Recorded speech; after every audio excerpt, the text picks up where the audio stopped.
Welcome to Rural Remix, your source for deeper, richer stories about life in rural places. Where do horror movies happen? Small towns, dark forests, cornfields, and farmhouses have each been the locations for iconic scary films. But why are rural settings so popular, and how do these choices affect the areas represented? The Rural Horror Picture Show is a 5-part series that explores the often flawed, but always interesting, depiction of rural people and places in horror movies.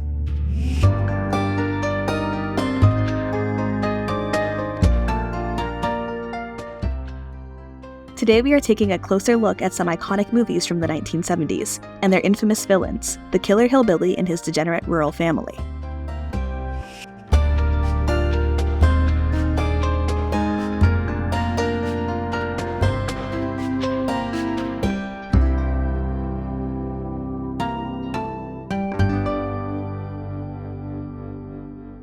Hello and welcome to the Rural Horror Picture Show. I'm Susanna Brown.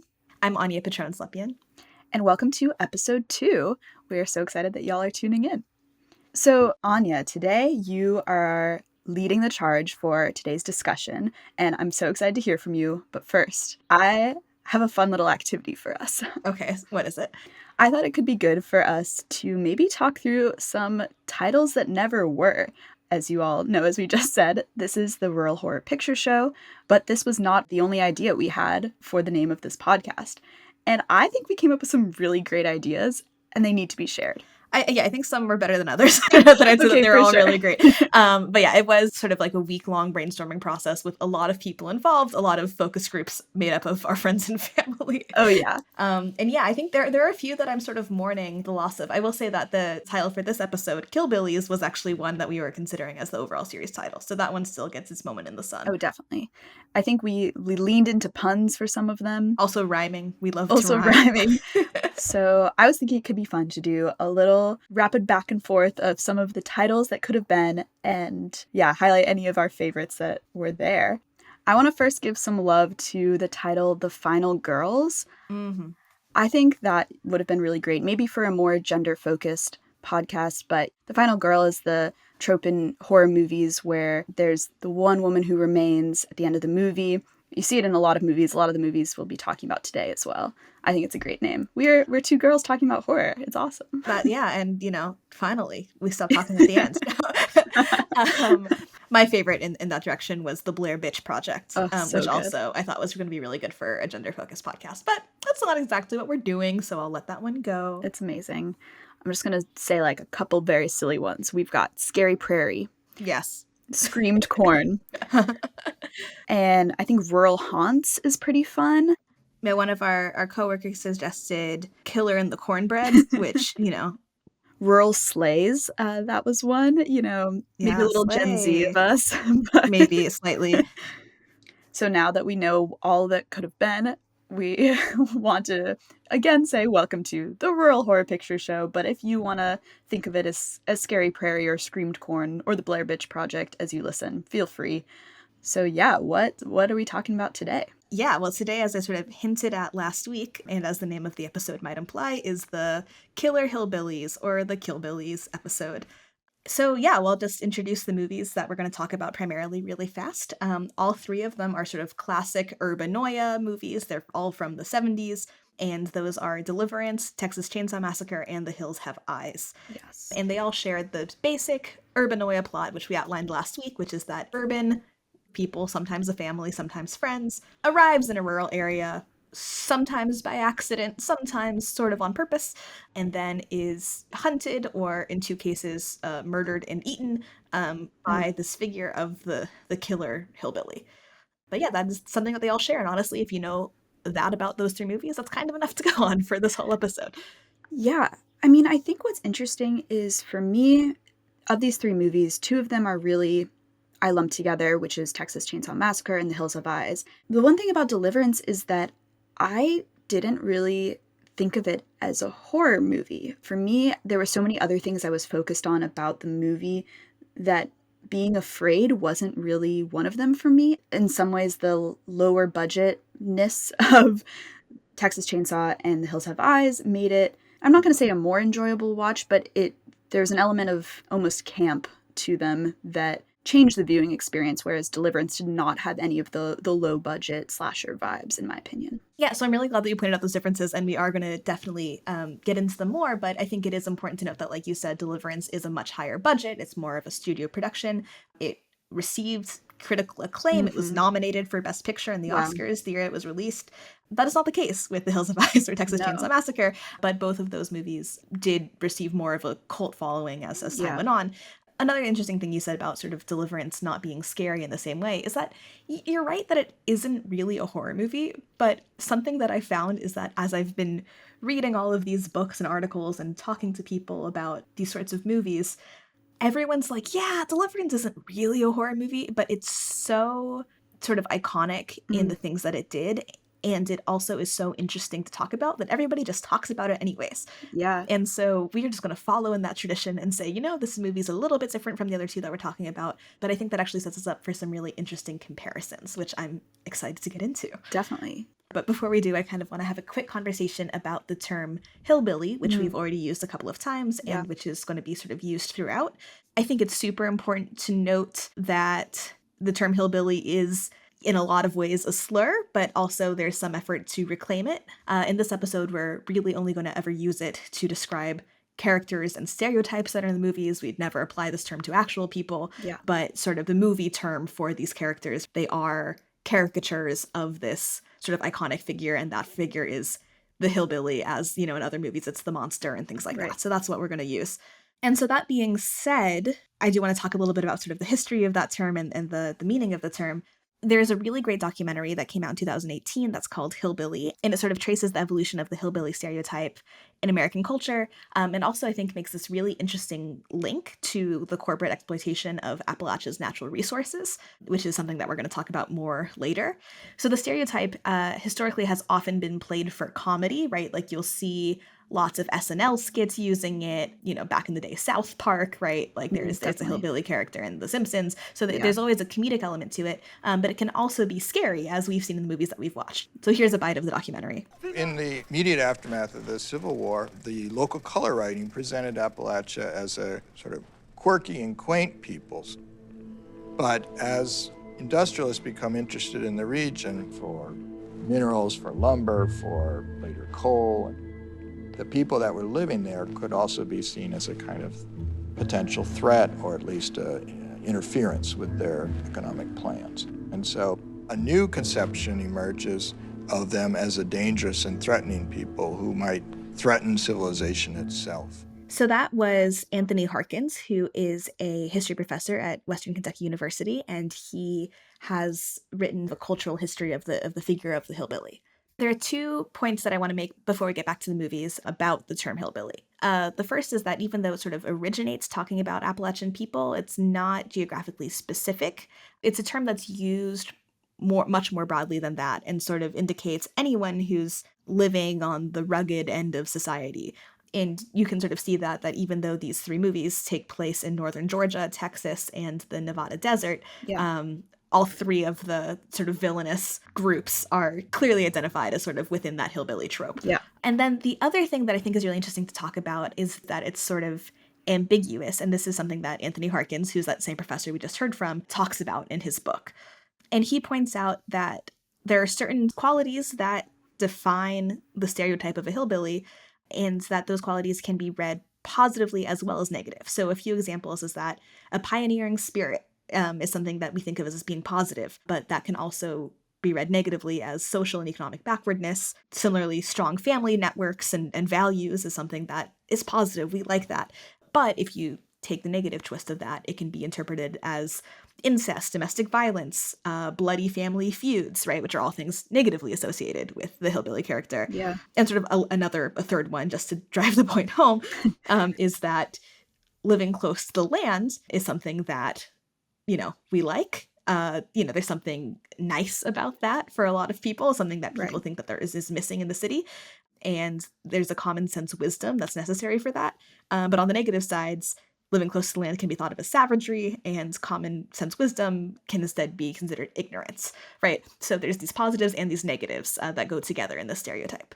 Yeah, I hadn't really ever thought about how these things could be flipped in both ways, and hearing you like lay out these examples, I'm like, oh, I've seen that so many times, which is, I think especially the last one of living close to the land is something that so often we, we want that connection. It's something we support and promote, but then so quickly it's turned into, yeah, a savagery, like you said, that it's something bad. And it's really interesting to think about how quickly it can be turned against someone. It made me think a lot about what we were talking about last episode about the ambiguous space of rural America, because one thing we talked about last time when we were discussing urbanoia and the reverse of urbanoia was that it wasn't that reverse urbanoia was doing something incredibly positive in depicting rural America, because both of these situations in movies, having the city bring the horror or the rural bring the horror, were relying on a perception that the rural and the urban were separate, were that rural America was inherently different, and it was this sort of inherent perceived like lack of progress, lack of modernity, but the difference was which is more scary, the lack of it or is modernity scary, but it was still doing something negative and saying, oh, progress doesn't exist in rural America. And this is doing the same thing, which is you can take the hillbilly stereotype as positive or negative, but it's still othering in the sense, which is a problem in general. Yes. Yeah. I'd agree.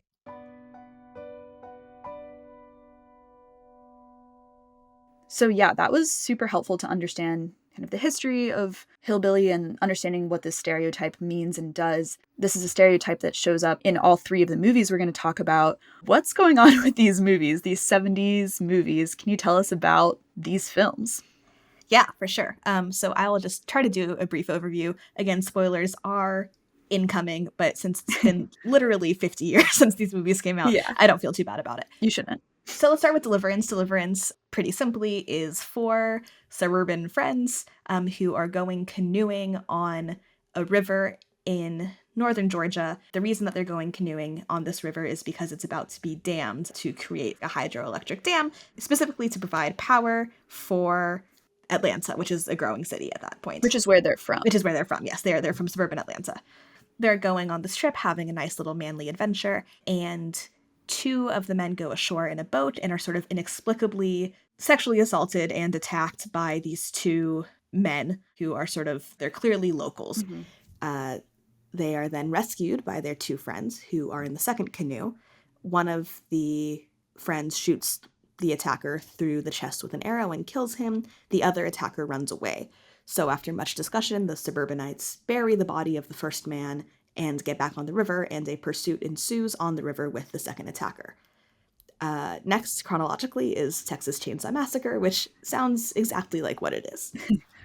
A group of teens are sort of taking a bit of a road trip through Texas, and they end up in this slaughterhouse town. They encounter a hitchhiker. The hitchhiker is super weird and into slaughtering stuff. Yeah, it's a very scary. Yeah, it's a really intense scene. Also, not a seatbelt in sight. This is 1974.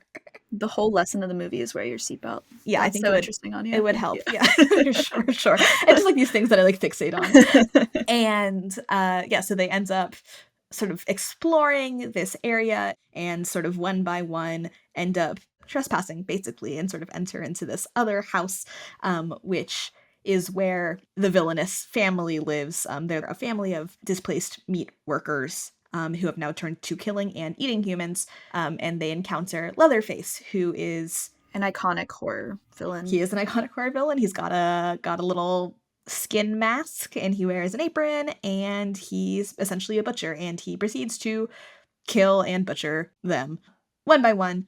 And then the third movie is The Hills Have Eyes. Once again, suburban family, this time from Cleveland, is on a road trip. They're on their way to Los Angeles. They sort of get off the main road. Their car breaks down. It actually ends up breaking down in this air base and missile range. It's a nuclear testing site. And there they are attacked by, who else? A family of mutant cannibals who are also sort of hillbillies. And one by one, they're attacked and killed. The remaining three ends up sort of fighting back and defeating the hillbillies. So they get away. But yeah, that's sort of the basic rundown of the movies. They all came out pretty close to each other. Mhm. So, Anya, I've got to ask, is it a coincidence? Is it connected? What's going on with these strange movies in the 70s? Yeah, that is a really good question. And like, obviously, we can't give a super decisive answer, but I do think that there's a certain reason that movies like that came out sort of clustered at the same time, beyond sort of like the simple trends of movie making that, Yeah. are go by decade largely too. So thinking about the 70s, super interesting decade. Yeah. I don't remember it very well, but that's okay. So, in that span of time while these movies are coming out, there is a lot of political instability in the United States. The Vietnam War is a big factor. Watergate happens, Oh, sort of yeah. that scandal's Big around one. 72 to 74. So sort of right when the first two movies are coming out. There's also a new environmental consciousness that we're going to talk about later that's sort of important, but the first Earth Day is celebrated. The EPA is established. There also is a lot of economic mess that's actually pretty reminiscent to what we've been going through in the last couple of Oh, years. interesting. Oil prices skyrocket because there's sort of instability with negotiations with OPEC. Yeah. There's horrible inflation, a really big recession from around 1973, 1975. So yeah, the 70s is a hot mess, basically. Yeah, also like the women's rights movement is big Mhm. during the 70s, sort of civil rights. Yes. I mean, it just seems like people were feeling what the turmoil of the 60s were and still living it in the 70s with even more going on. Mhm. Yeah, and I feel like it's something that, we can relate to, right? I mean, all the time we're like, the world Yeah. is falling apart. There's a new crisis every 5 minutes. Also, we're not the first ones to feel like this. And I No. think that the 70s is a really comparable decade, actually, to sort of what we're going through now. Yeah. I mean, they didn't have a pandemic, but they had lots of other stuff going on, including major international conflicts and all that jazz. All that So, jazz. yeah, we maybe shouldn't be shocked necessarily that some of these movies came out. And I think also importantly, this is sort of in the decade following Lyndon B. Johnson's War on Poverty, which really did a lot to put Appalachia sort of in the broader consciousness of the rest of the United States, and is where a lot of imagery, especially that we see in Deliverance, sort of comes from, is straight from that playbook of the camera sort of descending on these Appalachian towns and showing, what was sort of described to the rest of the country as this abject poverty that was sort of internal. All of these things have to do with the era that they were made in. Yeah. I'm pretty interested by what you were saying about the environmental elements, because I feel like the environment and the landscapes are a character in each of these movies. And so I'm curious what the connection between environmental movements of the 70s, environmental crisis of the 70s, and these three movies might be. Yes, great question. I actually had a chance to talk to Carter Souls, who is a professor at SUNY Brockport, and he sort of does this eco-horror based analysis. And so, yeah, there is a lot going on here with the environment, like you said. Carol J. Clover, who is somebody who we mentioned in the previous episode, is a film scholar, and she has this line where she writes that in these urbanoia films, the city always comes to the country guilty. And that's because there's sort of an acknowledgement in these movies that the environmental destruction and economic struggles that are happening in the countryside are for the benefit of the city, and therefore for the benefit of the urban or suburban interlopers. So here's a bite from the opening sequence of Deliverance that sort of demonstrates that. You push a little more power into Atlanta, a little more air conditioners for your smug little suburb, and you know what's gonna happen? We're gonna rape this whole goddamn landscape. We're gonna rape it. Oh, Lewis, my... That's an extreme point of view, Lewis. It is. So that's an example from Deliverance, but it also holds true in these other two movies as well, right? This isn't necessarily as much about the environment, although, the meat industry is certainly related to environmental issues. But Texas Chainsaw Massacre, the family is a group of displaced meat workers, right? The hitchhiker says in his sort of introductory scene that people get put out of work because of the new sort of air gun that's being used to slaughter cattle as opposed to the old sledgehammer. I was at the slaughterhouse. I got an uncle that works at a slaughterhouse. Hey, my brother worked there. My grandfather, too. My family's always been in me. A whole family of Draculas. Hey, man, did you go in that slaughter room or whatever they call it? The place where they shoot the cattle in the head with that big air gun thing. Oh, that gun's no good. I was in there once with my uncle. No way. With a sledge. Yeah, see, that was better. They died better that way. Well, how come? I thought the gun was better. Oh, no. with the new way people put out of jobs. And then in The Hills Have Eyes, there's something similar going on where we know that there's resource extraction in the area because there used to be a silver mine that's dried up. Yeah. But there's also this narrative which doesn't entirely work if you actually look closely at the film's timeline, but they make it clear that this is a army missile site and a nuclear testing site. Will be French fries, human French fries. No, we are not going to be French fries. We're right here someplace on this little blue road. Nellis Air Force Base, a nuclear testing site close to the public. Holy shit, Daddy! If you go back and listen to the grandfather's sort of description of what happened, Papa Jupiter, who's the patriarch of the mutant family, he's actually born in like 1929, which is well before any nuclear testing actually would have been taking place, as we all know from watching Barbie this summer. Or was it Oppenheimer?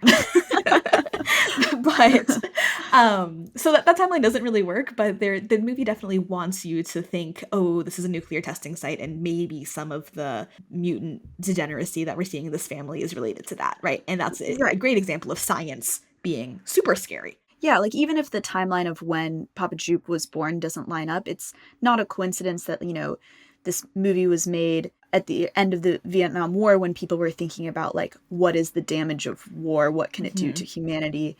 Even if maybe the literal timeline of these people's birth doesn't line up, it's still what the audience is going to be thinking about. So that makes a ton of sense. Yeah. And just better not to look too closely. The narrative is better that way. So yeah, my bad on that.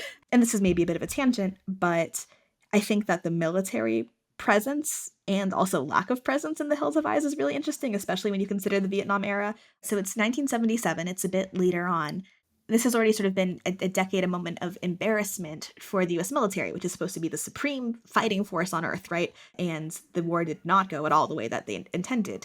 And I think it's really notable that all of this action, like the terrorizing of this perfect American nuclear family, takes place on military lands, right? Yeah. Nuclear versus nuclear. Am I right? So good.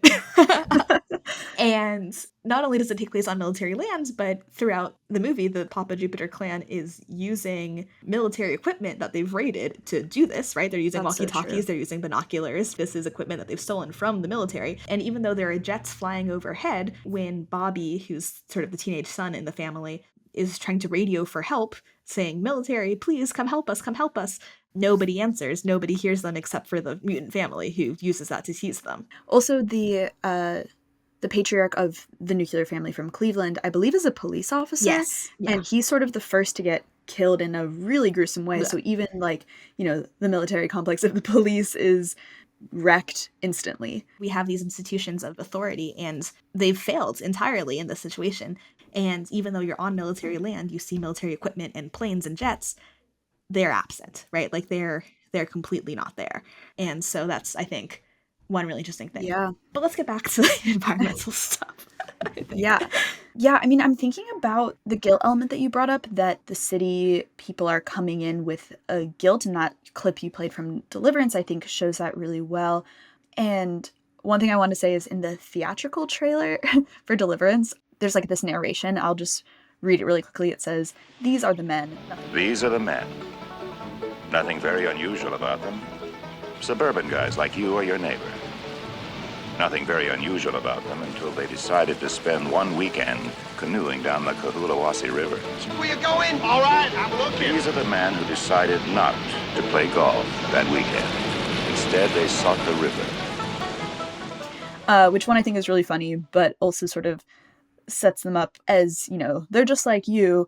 And the interesting thing is they do set up as being like, we have this guilt about the river, about the land that the area we're living in is exploiting and extracting and destroying. But then they needed to do something to allow us to sort of root for them. And Deliverance is based off of a novel, and the author of the novel talks about why he puts in this really, you know, upsetting rape scene. And the author says that he had to put the moral weight of murder on the suburbanites.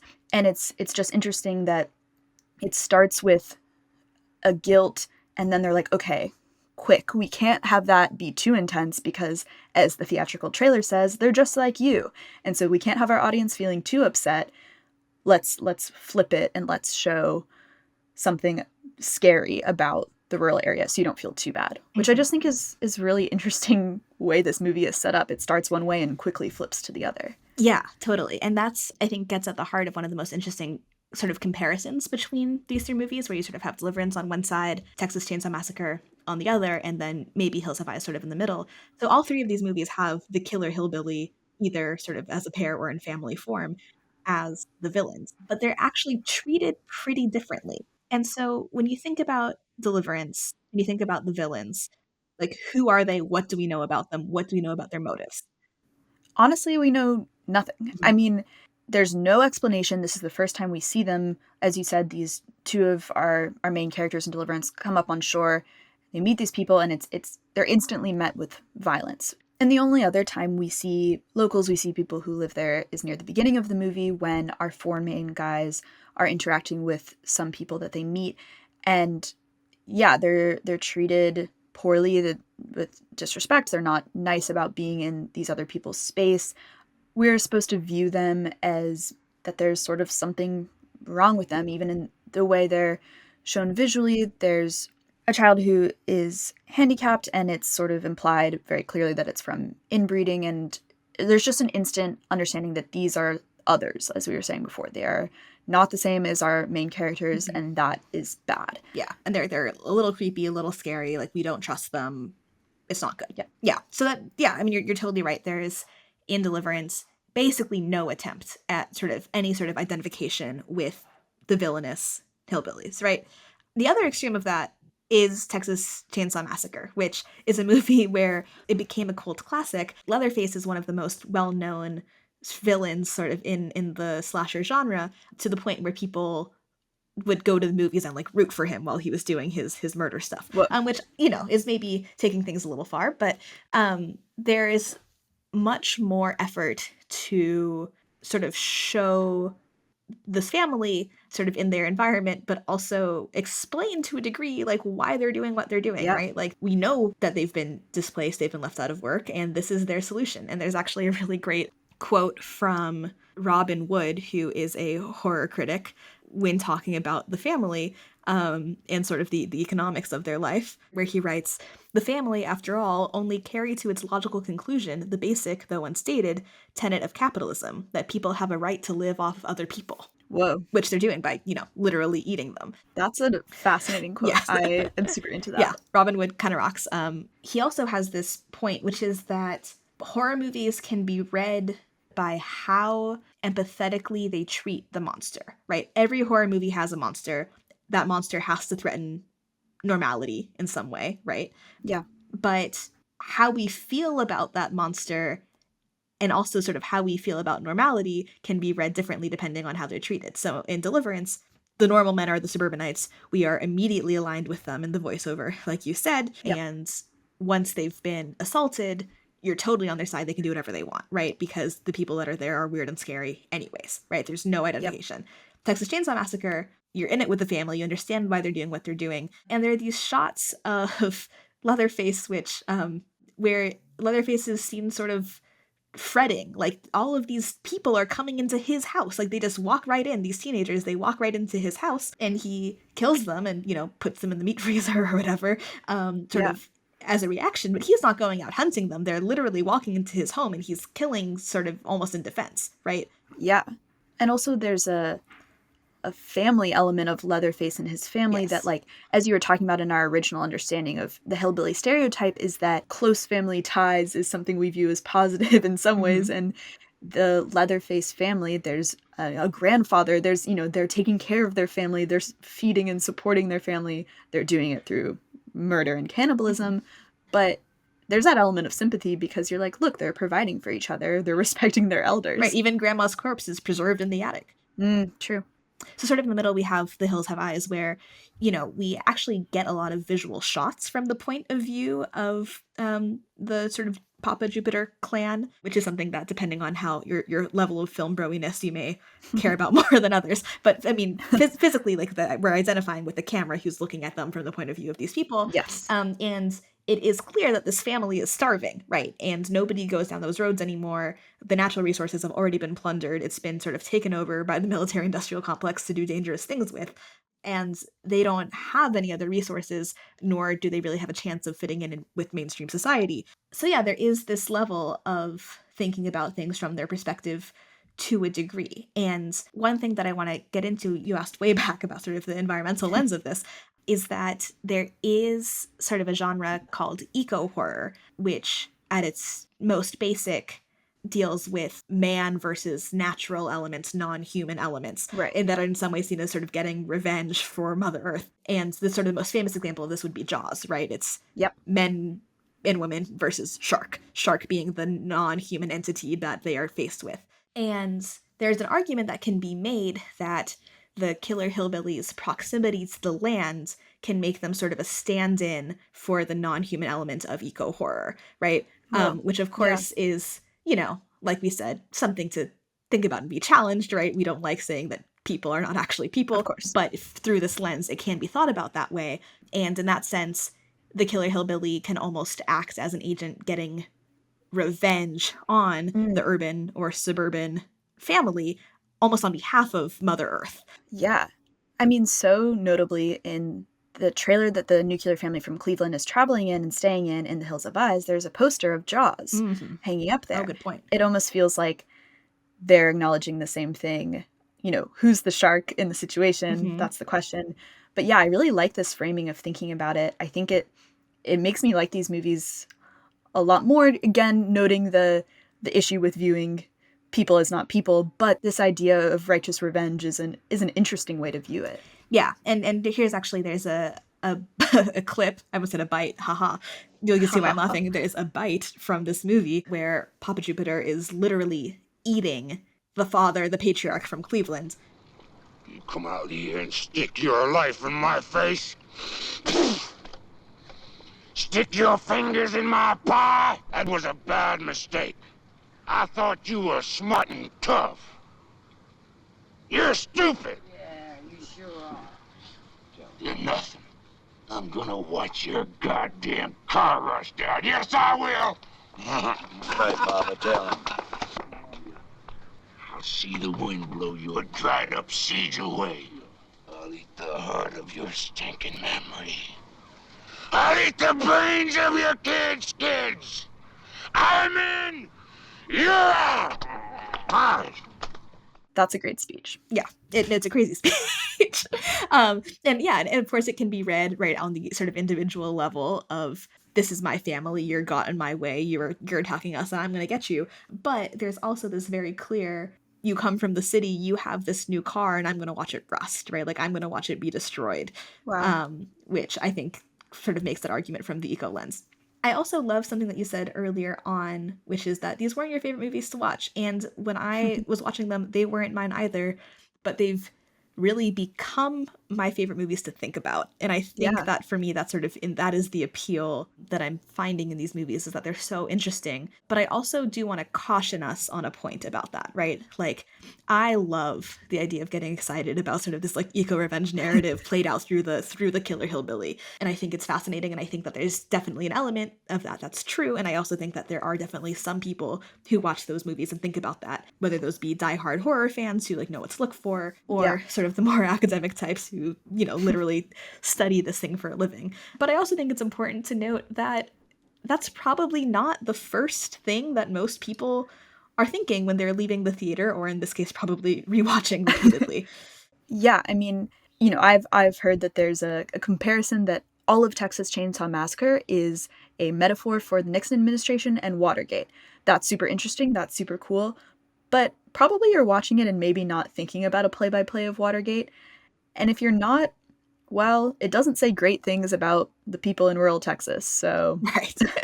Exactly, right. And, we've already established that Deliverance is the least sympathetic, at least, as far as depicting killer hillbillies can be sympathetic. Sure. But it had a huge lasting impact on people's perceptions of Appalachia and rural America, which we'll get into later. But I mean, I was this summer telling somebody that I was working on this podcast and that Deliverance was one of the movies we were going to talk about. And she had moved nearly 30 years ago to sort of southern Kentucky. And she was like, I legitimately thought it was going to be like Deliverance when I moved down there. Wow. And this is, you know, a highly educated woman. I really, really like her. Yeah. And that was the impression she had because that was what was in the media, right? And so, wow, you know, it is so much fun and so interesting, at least for me, me too, to go deep and think about all of these different implications about, you know, what the politics of these movies actually may be. But that doesn't mean that the larger takeaway for a lot of people is not going to be, scary hillbillies. That's a great point. And I really appreciate you leading us through this kind of conversation because it is so fascinating. And I think putting movies in the context of the time that they're in and really thinking about why was this made, what does it mean, is awesome. But it is important to understand that you have to look at a movie without all the context and without the layer of intellectualizing and think about what is just the stereotype on screen or what's just the image. Even if you've never seen the movie, especially a movie like Texas Chainsaw Massacre, it's in the popular opinion as just sort of a thing you reference without even seeing it. And so therefore you have to understand that some people are going to be like, this person you were talking to, think of a whole area based off of a general concept of a movie they've heard of or have seen, but it's really pervasive and that can be harmful. And I think we'll talk about the real world implications of these movies a lot more throughout the podcast and specifically in the 5th episode of this podcast. So if that's something you're interested in, definitely stay tuned for that. Yeah, no, I'm super excited to talk about that more. Thank you so much, Anya. This was really interesting. You've given me new appreciation for these movies and a new way to watch them. And I never thought I was going to rewatch them because there was so much screaming, but you've convinced me I'm going to rewatch them and bring some critical thinking to them. So thank you so much. Yeah, no, you're welcome. I had so much fun doing this deep dive, and I think I might keep on diving deeper on my own time. Can you believe it? That's amazing.